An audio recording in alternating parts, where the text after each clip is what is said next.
If you've ever been on the hunt for comic books, garage sale, flea market, often there's a pile of Archies, and all too often we dismiss that as just a big pile of junk. But there can be some gold found in there if you know what to look for. Up next, 10 Archie keys from the 1970s on this video from Bronzeville Comics.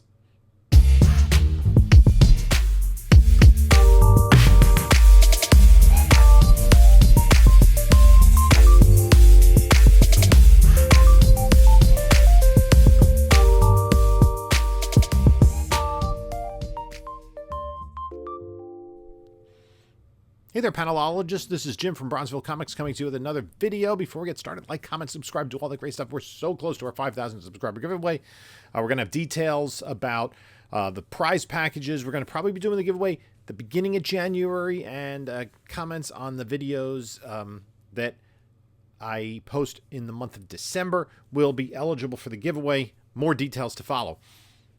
Follow us on other socials, Instagram at Bronzeville_comics, and also Whatnot, Bronzeville_comics. We do sales every Monday night at 10 p.m. Eastern Time, but we're doing a special Black Friday sale Friday at 10 a.m. Eastern Time.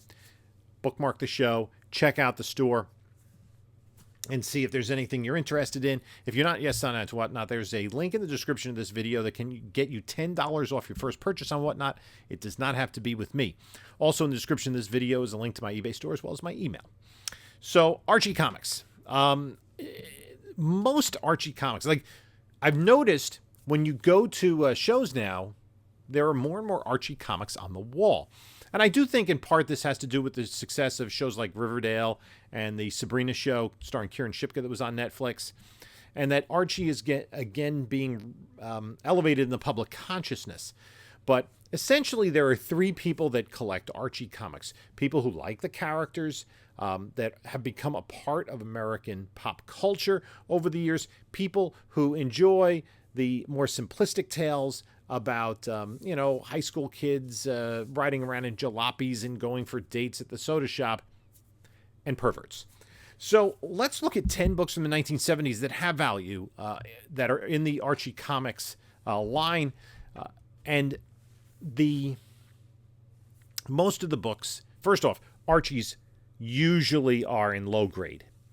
Most people did not collect them because even starting in the 1970s, there was a segment of collectors who were collecting Marvel, DC, books that did appeal a little bit more to a more adult audience, an older audience, and folks that just cared about collectibles. People collect everything, and back then there were people that were collecting comics seriously and trying to keep them in as nice a condition as they possibly could. Usually, though, Archies are trashed. You're lucky to get a VG copy. So most VG copies are really dollar bin fodder, even from the 1970s. You go back to the 1960s, certainly the 1950s, and in the extreme case, the 1940s, those books are valuable and collectors are seeking those out. So certainly, somebody had told me once, if you see an Archie comic where they have big eyes, grab it. It's older, especially if it's cheap. Anything from the 40s and 50s is likely going to have value, and there are a lot of books from the 60s, especially 10-cent, 12-cent books that still maintain good value. But let's look at the 1970s because there's a lot to sort through. There's still numerous Archie titles on the stands. There was Archie, I think Archie's Madhouse, Archie's Girls, Betty and Veronica, Betty and Me, Archie and Me, and Life with Archie, and there was a Jughead series. So there was a lot of product. Most of it isn't really worth much. And the easiest thing to try to distinguish is if you see Betty and Veronica in bikinis, it probably has a little bit more value, but usually not significantly so. But let's look at 10 books. We're going to start first with Sabrina the Teenage Witch #4. Now, the Sabrina run started in the 1970s. There was an animated series in the 1970s. There was the ABC television series in the 1990s, and then there was the Netflix series just a few years ago. So Sabrina is a character that has remained in the public consciousness for over 50 years. This issue #4 has, kind of Sabrina getting out of bed in a nightie. That does have a little bit of value. The first several issues of Sabrina, I would say the first 6 issues, if you see them, again, you see them cheap for $1 or $2, they're probably worth picking up. I would say, though, in general, any older Archie book that's in good condition, for $1 would be worth it. I wouldn't overspend, but if you see them and they're in nice shape, they might be worth getting, because there are collectors who do like Archie. And if you're into Archie, go for it. It's, it is, I guess, a series one could try to collect, but it's not as easy to find. Like, if you go to shows, you're not going to find long boxes of Archies like you would, Spider-Man, X-Men, Batman, or Superman. Anyway, let's look at the next book, and we're going to go to Josie and the Pussycats, number 50. This is actually the 6th issue in the series. Josie and the Pussycats was a Hanna-Barbera animated series, much in the style of Scooby-Doo. As a matter of fact, some of the character designs are identical. There's Fred in Scooby-Doo, looks just like Alan and Josie and the Pussycats, if you're familiar with the show. And this just has a little bit more value. It has a cover featuring the band, all dressed up in their Pussycat outfits. I think maybe it's the first cover appearance of all of the Pussycats characters. What was it? Alexandra, I think, was the foil. She's in the bottom right of the cover there. One of the interesting notes is the drummer, Melody. For Josie and the Pussycats, the voice actress was Cheryl Ladd, who would later go on to greater fame as a member of the TV show Charlie's Angels. Next book on the list we're going to go to, it is a copy of Betty and Me, number 38. A little bit of innuendo here. This is a book that is in decent shape, in the $15 to $30 range. Dear Diary, last night Archie took me on a swinging date. I think above the trade dress, above Betty, where like she's kind of, I guess, it looks like she's taking a bathrobe off to reveal a bikini, and Archie's running at her, and you see the sound effect around Betty, boing. I'm not sure what that represents, but use your imagination, or don't, because do remember that these are like high school kids. Okay. Thank you, perverts. Up next, we're going to go one issue back to Betty and Me, number 37. This a bikini cover where Betty is telling Archie that he's rubbing her the right way, and Veronica upset that he's paying attention to Betty and that he's rubbing her the wrong way. This is a book. A 4.5 of this book sold in June for $135. Raw copies have been selling in the $30 to $45 range. So this kind of goes to that thing. Beach, bikinis for Betty and Veronica. It might be worth a closer look. The next book we're going to look at is Life with Archie, number 136. And this is another bikini cover. A preview of a beauty contest with Betty and Veronica, which is making Archie's head spin. So this book is from 1973. A 9.0 sold in September of 2022 for $408. Raw copies in the $15 to $60 range. So just kind of these books, and I'm using this also for my own education, is just like recognize the cover. It might be worth grabbing if you're out on the hunt for comic books. Okay. Next book on the list is Archie, number 271. This book is from 1978. It's the latest book on the list. A 5.5 just recently sold for $149. Raw books go for $50 to $80. And the Archie evidently is intending to get Veronica a Frisbee for her birthday, but Betty thinks that Veronica is expecting that Archie will give her a pearl necklace.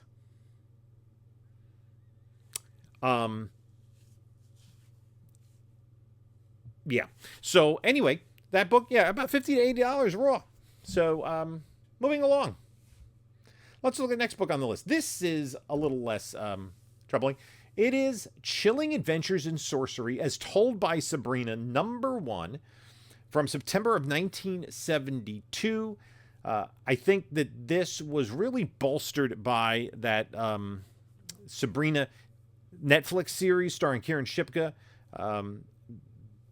Raw comics of this sell from anywhere between $20 to $90.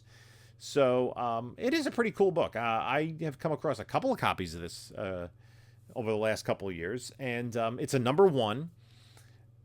And as I talked about with Sabrina earlier, the character's had her own animated series, network series, streaming series. So it remains a popular character, and that combination of Archie and Bronze Age horror kind of makes this book a little bit more interesting. Next on the list, another book that I've come across. I picked up actually a copy of this at a flea market recently, and it's Betty and Me #55 from 1974. An 8.0 sold in May for $195, and raw books sell from about $40 to $105. And of course, that's all dependent on condition. Archie, how do you like my split? Basically, Betty is doing gymnastics and she's in a leotard.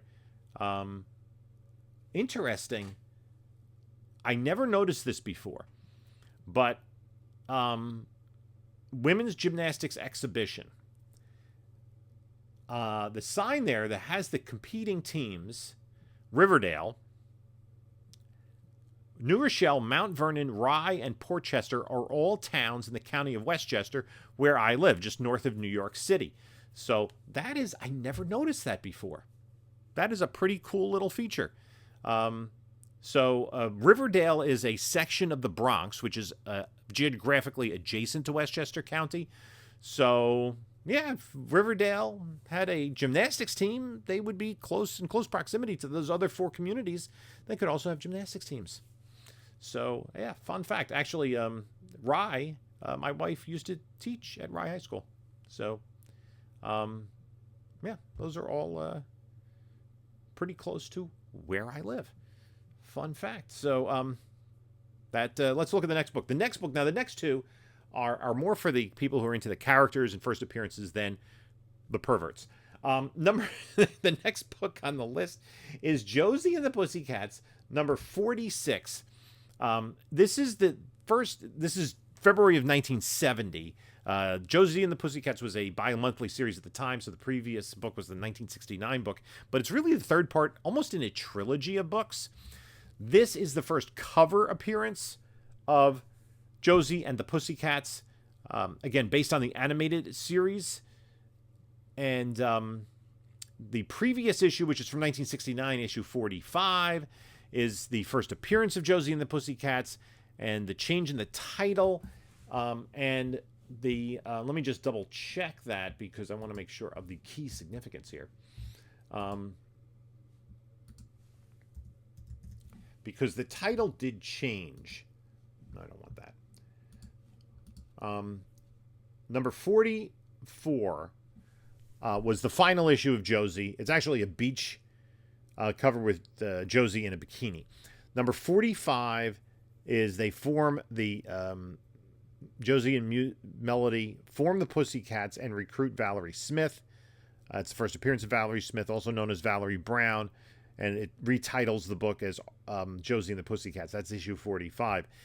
Interesting for this era, 1969, 1970, one of the early prominent African-American characters in comic books was Valerie. And then this is the next issue from 1970. 45 has probably about 3 times the value of 46 being the first appearance, but this is the first cover appearance, and I think still a book that fans of Josie and the Pussycats would collect. And then the final book on our list, oh, by the way, the Josie and the Pussycats number 46 is about a $40 to $100 book, raw, again, depending on condition. The next book on the list is a number 1. It is Sabrina the Teenage Witch #1 from 1971 in September, and 8.5 sold for $325. The book is a $100 to $150 book. This may be a little bit harder to come across as a dollar book, only because it's a number 1. And so it is, that's really the significance of it. It does have, like with the monster at the top of the cover there, it does have a little bit of, you know, a tiny bit of Bronze Age horror vibes, but, you know, it's not really in the same classification as books with covers by Neil Adams or Bernie Wrightson. So, but it is still a #1, first ongoing series of a popular character, and one of the books that you can keep an eye out for. So those are the 10 books from Archie Comics in the 1970s to keep an eye out for. There are other books, certainly in the 60s, there are more. As you get earlier into the 60s, the books start to have more value, especially if they're in better shape. What I will do is if I see a pile of Archies, I'll look for some of the keys, I'll look for bikinis, and I'll look for earlier books, and I'll look for condition. That's really a huge thing because there are Archie collectors out there, but at this point in time, the serious Archie collectors, you know, they want the books in good condition if they're looking to build a run of Archie. And there are some books in the 80s, like the first appearance of Cheryl Blossom and some other classic covers and innuendos. There's certainly some very expensive books from the 1950s that have innuendo covers. So that is a particular branch of Archie collecting that does contain often pretty significant value. So I'd like to thank you for stopping by. Let me know what you think of this video. Do you have any Archie comics? Do you have a pile that you haven't even looked at? Do you never want to touch Archie comics? Or do you remember them fondly from your childhood? Or are you a pervert? Anyway, you can take a look at a couple of my other videos here. And this is Jim saying until next time, enjoy your comics.